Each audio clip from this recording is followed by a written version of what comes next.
ನಮಸ್ಕಾರ, welcome back to Bhagya creation. ಇವತ್ತು paneer stuffing masala vada ಮಾಡ್ತಾಯಿದ್ದೀನಿ. ಅದಕ್ಕೆ ನಾನು ಪನ್ನೀರ್ ತೊಗೊಂಡಿದ್ದೀನಿ, ಸ್ಲೈಸಾಗಿ ಕಟ್ ಮಾಡಿ ಇಟ್ಕೊಂಡಿದ್ದೀನಿ. ನಾನು ಒಂದು ಮೀಡಿಯಮ್ ಸೈಜಲ್ಲಿ ಕಟ್ ಮಾಡಿ ಇವಾಗ ಅದಕ್ಕೆ ನಾನು ಸ್ವಲ್ಪ ಅರಶಿನ ಪುಡಿ ಮತ್ತು ಸ್ವಲ್ಪ ಪುಡಿ ಉಪ್ಪು ಮತ್ತು ಸ್ವಲ್ಪ ಅಚ್ಚ ಪುಡಿ, ಅಂದರೆ ನೀವು ಬೇರೆ ರೀತಿಯೂ ಮಾಡ್ಕೋಬೋದು. ನಾನು ಸಿಂಪಲ್ಲಾಗಿ ಈಸಿಯಾಗಿ ಅಂದರೆ ಸ್ವಲ್ಪ ಮಕ್ಕಳು ಎಲ್ಲ ಬೇಕಾದ್ರೆ ಅರ್ಜೆಂಟಲ್ಲಿ ಮಾಡ್ಕೋಬೋದು, ಆ ಥರ ಮಾಡ್ತಾಯಿದ್ದೀನಿ. ಇವಾಗ ಅದನ್ನೆಲ್ಲ ಮಿಕ್ಸ್ ಮಾಡಿಕೊಂಡು ಸ್ವಲ್ಪ ಮ್ಯಾಗ್ನೇಟ್ ಆಗಲಿ ಅಂತ, ಅಂದರೆ ಇದಕ್ಕೆ ಬೇರೆ ಖಾರ ಇದ್ರ ಥರ ಎಲ್ಲ ಮಸಾಲೆ ಎಲ್ಲ ಮಾಡಿಕೊಂಡು ನೀವು ಆ ರೀತಿಯೂ ಮಾಡ್ಕೋಬೋದು. ಈ ಥರ ಆದರೆ ಅರ್ಜೆಂಟಲ್ಲಿ ಬೇಗ ಆಗೋಗ್ಬಿಡುತ್ತೆ. ಅದಕ್ಕೆ ನಾನು ಈ ರೀತಿ ಮಾಡಿಕೊಂಡು ರೆಡಿ ಮಾಡಿ ಇಟ್ಕೊಂಡೆ. ಇವಾಗ ಕಡಲೆಬೇಳೆನ ನಾನು ಒಂದು 3-4 ಅವರು ನೆನೆಸಿ, ಅಂದರೆ ವಾಶ್ ಮಾಡಿ ನೆನೆಸಿ ನೀರೆಲ್ಲ ಸೋಸಿ ಇಟ್ಟಿದ್ದೀನಿ. ಇವಾಗ ಅದಕ್ಕೆ ಬೇಕಾಗಿರೋ ಇಂಗ್ರೀಡಿಯೆಂಟ್ಸು ಚಕ್ಕೆ ಲವಂಗ ಪುಡಿ, ಉಪ್ಪು, ಬೆಳ್ಳುಳ್ಳಿ, ಹಸಿರು ಮೆಣಸಿನ್ಕಾಯಿ ಮತ್ತು ಶುಂಠಿ, ಈರುಳ್ಳಿ, ಸಬ್ಸಿಗೆ ಸೊಪ್ಪು ಮತ್ತು ಕೊತ್ತಂಬರಿ ಸೊಪ್ಪು. ಇವಾಗ ನಾವು ಮೊದಲಿಗೆ ಒಂದು ಜಾರ್ಗೆ ಫಸ್ಟಿಗೆ ನಾವು ಬೆಳ್ಳುಳ್ಳಿ ಮತ್ತು ಹಸಿರು ಮೆಣಸಿನ್ಕಾಯಿ, ಶುಂಠಿ ಇದು ಮೂರನ್ನೂ ತುಂಬ ಚೆನ್ನಾಗಿ ಪೇಸ್ಟ್ ಮಾಡ್ಕೋಬೇಕು. ಅಂದರೆ ನೀವು ಹಸಿರು ಮೆಣಸಿನ್ಕಾಯಿ ಬೇಡ ತಿನ್ನಲ್ಲ ಅಂತಂದವರು ಒಣಮೆಣ್ಸಿನ್ಕಾಯಿನೂ ನೀವು ಹಾಕ್ಕೋಬೋದು, ಅದು ಚೆನ್ನಾಗಿರುತ್ತೆ. ಈಗ ಅಂದರೆ ಹೊರಗಡೆ ಎಲ್ಲ ಮಾಡ್ತಾರೆ, ಒಣಮೆಣ್ಸಿನ್ಕಾಯಿ ಹಾಕಿ ಮಾಡ್ತಾರೆ ಕೆಲವರು, ಆ ರೀತಿ ಬೇಕಾದ್ರೂ ಮಾಡ್ಕೋಬೋದು. ಇವಾಗ ಅಷ್ಟನ್ನೇ ಹಾಕ್ಕೊಂಡ್ರೆ ನುಣ್ಣಗಾಗಲ್ಲ, ಅದು ಅಂದರೆ ಸ್ವಲ್ಪನೇ ಇರುತ್ತಲ್ವ ಜಾರ್ಗಳಲ್ಲಿ, ಅಷ್ಟು ನುಣ್ಣಗಾಗಲ್ಲ. ಹಾಗಾಗಿ ನಾನು ಒಂದು ಸ್ವಲ್ಪ ಕಡಲೆಬೇಳೆನ ನೆನೆಸಿರೋದನ್ನು ಅದಕ್ಕೆ ಮಿಕ್ಸ್ ಮಾಡ್ಕೋತೀನಿ.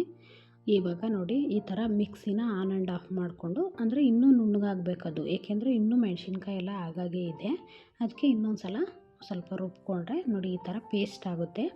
ಹಿಂಗೆ ಪೇಸ್ಟ್ ಮಾಡ್ಕೋಬೇಕು, ಆವಾಗ ನೀಟಾಗಿ ಎಲ್ಲ ಕಡೆಯಲ್ಲೂ ಉಪ್ಪು ಖಾರ ಸೆಟ್ ಆಗುತ್ತೆ. ಇವಾಗ ನಾನು ಅದನ್ನು ತಗೊಂಡು ಬೇರೆ ಒಂದು ಬೌಲಿಗೆ ಎತ್ತಿಟ್ಕೊಂಡು ಕಡಲೆಬೇಳೆನ ಪುಡಿ ಮಾಡ್ಕೋತಾ ಇದ್ದೀನಿ. ಅಂದರೆ ಫುಲ್ಲು ನುಣ್ಣಗೆ ನೀವು ಪೇಸ್ಟ್ ಥರ ಮಾಡ್ಕೋಬಾರ್ದು, ಇದನ್ನು ಸ್ವಲ್ಪ ದದ್ದದ್ರಾಗಿ, ಅಂದರೆ ಮಿಕ್ಸಿನ ಆನ್ ಆ್ಯಂಡ್ ಆಫ್ ಮಾಡಿಕೊಂಡೇ ಮಾಡ್ಕೋಬೇಕು. ನೀರಂತೂ ಆ್ಯಡ್ ಮಾಡಬೇಡಿ ಯಾವುದೇ ಕಾರಣಕ್ಕೂ. ಇವಾಗ ಅದನ್ನೆಲ್ಲ ನಾನು ರುಬ್ಬಿ ಎತ್ತಿಟ್ಕೊಂಡು ಗ್ಯಾಸ್ ಹಚ್ಚಿ ಒಂದು ಬಾಣಲಿಗೆ ಎಣ್ಣೆ ಕಾಯಕ್ಕಿಡ್ತಾ ಇದ್ದೀನಿ. ಅಂದರೆ ಸ್ವಲ್ಪ ಮೀಡಿಯಮ್ ಉರಿಲಿ ನಾವು ಕಾಯಕ್ಕಿಡಬೇಕು, ಜಾಸ್ತಿ ಉರಿಲಿ ಕಾಯಕ್ಕಿಡಬಾರ್ದು. ಸ್ವಲ್ಪ ಸೌಂಡು ಆ ಕಡೆ ಈ ಕಡೆ ಫೋನ್ದು ಎಲ್ಲ ಇರುತ್ತೆ, ಸ್ವಲ್ಪ ಅಡ್ಜಸ್ಟ್ ಮಾಡ್ಕೊಳ್ಳಿ. ಇವಾಗ ನಾನು ಏನು ರುಬ್ಕೊಂಡಿದ್ದೀನೋ ಅದನ್ನಕ್ಕೆ ಚಕ್ಕೆ ಲವಂಗ ಪುಡಿ ಮತ್ತು ಈರುಳ್ಳಿ ಮತ್ತು ಕೊತ್ತಂಬರಿ ಸೊಪ್ಪು, ಸಬ್ಸಿಗೆ ಸೊಪ್ಪು ಇದಕ್ಕೆ ತುಂಬಾ ಟೇಸ್ಟ್ ಕೊಡೋ ಅಂಥ ಇಂಗ್ರೀಡಿಯೆಂಟ್ಸು. ಹಾಗಾಗಿ ನೀವು ಸಬ್ಸಿಗೆ ಸೊಪ್ಪು ಹಾಕಿದ್ರೇ ಈ ಥರ ತುಂಬ ಟೇಸ್ಟಿಯಾಗಿ ಬರುತ್ತೆ. ಮತ್ತು ಚಕ್ಕೆ ಲವಂಗ ಪುಡಿ, ಇದು ಎರಡೇ ಮಸಾಲೆ ವಡೆಗೆ ಸೂಪರಾಗಿರುತ್ತೆ. ಇವಾಗ ಉಪ್ಪನ್ನ ಆ್ಯಡ್ ಮಾಡ್ಕೊಳ್ಳೋಣ. ಉಪ್ಪನ್ನು ಅಂದರೆ ರುಚಿಗೆ ತಕ್ಕಷ್ಟು ನೋಡ್ಕೊಂಡು ಹಾಕ್ಕೊಳ್ಳಿ. ಇವಾಗ ಎಲ್ಲನ ಚೆನ್ನಾಗಿ ಮಿಕ್ಸಿಂಗ್ ಮಾಡ್ಕೋಬೇಕು, ಏಕೆಂದರೆ ನಾವು ಶುಂಠಿ ಬೆಳ್ಳುಳ್ಳಿ ಪೇಸ್ಟ್ ಎಲ್ಲ ಚೆನ್ನಾಗಿ ಪೇಸ್ಟ್ ಮಾಡ್ಕೊಂಡಿದ್ವಲ್ಲ, ಅದು ಈ ಖಾರಕ್ಕೆ ಇದಕ್ಕೆಲ್ಲ ಹಿಟ್ಟಿಗೆಲ್ಲ ಫುಲ್ಲು ಕ್ಲೀನಾಗಿ ಆ್ಯಡ್ ಆಗಬೇಕು. ಹಾಗಾಗಿ ನೀಟಾಗಿ ಕಲಿಸ್ಕೊಳ್ಳಿ. ನೀರಂತೂ ಹಾಕ್ಕೋಬೇಡಿ ಯಾವುದೇ ಕಾರಣಕ್ಕೂ, ಏಕೆಂದರೆ ನಾವು ಈರುಳ್ಳಿ ಹಾಕಿರೋದ್ರಿಂದ ಮತ್ತು ಸಬ್ಸಿಗೆ ಸೊಪ್ಪೆಲ್ಲ ಅಂದರೆ ನೀರಿನಂಶ ಇದ್ದೇ ಇರುತ್ತೆ. ನೀವು ನೀರು ಹಾಕ್ಕೊಂಡ್ರೆ ನಿಜ ವಡೆ ಮಾಡೋಕ್ಕಾಗಲ್ಲ.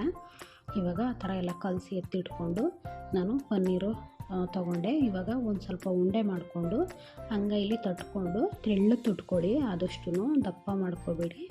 ಅದಕ್ಕೆ ಒಂದು ಪನ್ನೀರಿಟ್ಟು ಇವಾಗ ಅದನ್ನು ಸ್ಟಫಿಂಗ್ ಮಾಡ್ಕೋಬೇಕು. ಅಂದರೆ ಒಂದು ಸ್ವಲ್ಪ ನೋಡಿಕೊಂಡು, ಹಿಟ್ಟು ಸಾಲಿಲ್ಲ ಅಂದರೆ ಸ್ವಲ್ಪ ಹಾಕ್ಕೊಂಡು ಈ ಥರ ಸ್ಟಫಿಂಗ್ ಮಾಡ್ಕೊಳ್ಳಿ. ನಿಮಗೆ ಯಾವ ಥರ ಡಿಸೈನ್ ಬೇಕಾದರೂ ಮಾಡ್ಕೋಬೋದು. ನೋಡಿ ಇದು ಒಂಥರ ಶೇಪು ಚೆನ್ನಾಗಿದೆ, ಅಂದರೆ ದಪ್ಪ ಕಾಣಿಸುತ್ತೆ, ಬಟ್ ಕರೆಕ್ಟಾಗಿ ನಾನು ಮಾಡಿದ್ದೀನಿ. ಪನ್ನೀರು ಒಳಗಡೆ ಇರೋದರಿಂದ ದಪ್ಪ ಕಾಣಿಸುತ್ತೆ, ಬಟ್ ಹಾಗೇನೂ ಮಾಡ್ಕೋಬೋದು, ಚೆನ್ನಾಗಿರುತ್ತೆ. ಈ ಥರ ಮಾಡಿಕೊಟ್ರೆ ಮಕ್ಕಳಿಗೆ ಒಂಥರ ಡಿಫ್ರೆಂಟಾಗಿರುತ್ತೆ.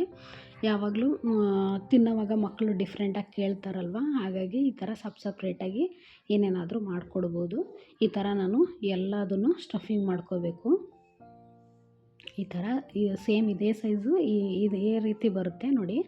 ಹಿಂಗೆ ನಾನು ಎಲ್ಲವೂ ಸ್ಟಫಿಂಗ್ ಮಾಡಿ ಇಟ್ಕೊಂಡಿದ್ದೀನಿ. ಅಂದರೆ ಎಣ್ಣೆನ ನಾನು ಕಡಿಮೆ ಉರಿಲಿ ಕಾಯಕ್ಕಿಟ್ಟಿರೋದ್ರಿಂದ, ಅಂದರೆ ಜಾಸ್ತಿ ಉರಿ ಮಾಡಿಕೊಂಡ್ರೆ ಮೇಲ್ಗಡೆ ಬೇಗ ಸೀದೋಗಿಬಿಡುತ್ತೆ, ಒಳಗಡೆ ಬೆಂದಿರಲ್ಲ.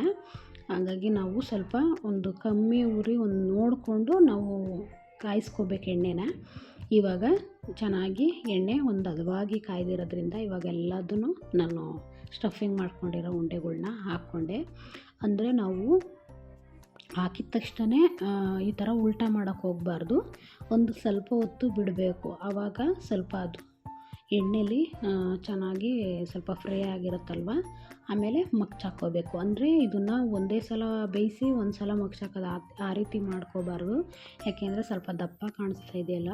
ಹಾಗಾಗಿ ನೀಟಾಗಿ ಒಂದು ಹದವಾಗಿ ಒಂದೇ ಲೆವೆಲಲ್ಲಿ ಬೇಯಬೇಕು ಅಂತಂದರೆ ಈ ಥರ ಸ್ವಲ್ಪ ಹೊತ್ತು ಮಗ್ಚಾಕಿ ಬೇಯಿಸ್ಕೋಬೇಕು. ಇದು ಸ್ವಲ್ಪ ಬ್ರೌನ್ ಕಲರು ಬರಬೇಕು, ಆ ರೀತಿ ನಾವು ಬೇಯಿಸ್ಕೋಬೇಕು. ಸುಮ್ಮನೆ ಬೆಂದೋಗಿದೆ ಮೇಲ್ಗಡೆ ಅಂತ ಅಂದ್ಕೊಂಡು ಎತ್ಕೋಬಾರ್ದು. ಒಂದು ಬ್ರೌನ್ ಕಲರು ಅಂದರೆ ಕಡಿಮೆ ಉರಿಲಿ ನಾವು ಬೇಯಿಸೋದ್ರಿಂದ ಸ್ವಲ್ಪ ಲೇಟ್ ಆಗುತ್ತೆ, ಬಟ್ ನೀಟಾಗಿ ಒಂದು ಹದವಾಗಿ ಬೇಯುತ್ತೆ. ನಾವು ಯಾವುದೇ ಅಡುಗೆ ಆಗಲಿ ಒಂದು ಮೀಡಿಯಮ್ ಉರಿಲಿ ಮಾಡಿದ್ರೆ ತುಂಬಾ ಟೇಸ್ಟಿಯಾಗಿ ಆಗುತ್ತೆ. ನೋಡಿ ಇವಾಗ ಕರೆಕ್ಟಾಗಿ ಆಗಿದೆ. ಇವಾಗ ಇದನ್ನು ನಾನು ಒಂದು ಪ್ಲೇಟ್ಗೆ ಎತ್ತಿಟ್ಕೋತಾ ಇದ್ದೀನಿ.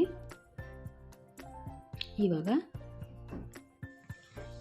ಎಲ್ಲ ಎತ್ತಿಟ್ಕೊಂಡು ಬಿಸಿ ಚಟ್ನಿ ಇಲ್ಲ ಪುದೀನ ಚಟ್ನಿ ಅಥವಾ ಸಾಸು ಯಾವುದ್ರಲ್ಲಾದರೂ ಆಗಲಿ ತಿನ್ಬೋದು. ನೋಡಿ ನಾನು ತೀರಾ ದಪ್ಪನೂ ಮಾಡಿಲ್ಲ, ಏನಿಲ್ಲ, ಎಷ್ಟು ನೀಟಾಗಿ ಒಂದು ಹದವಾಗಿ ಹೆಂಗೆ ಬೆಂದಿದೆ.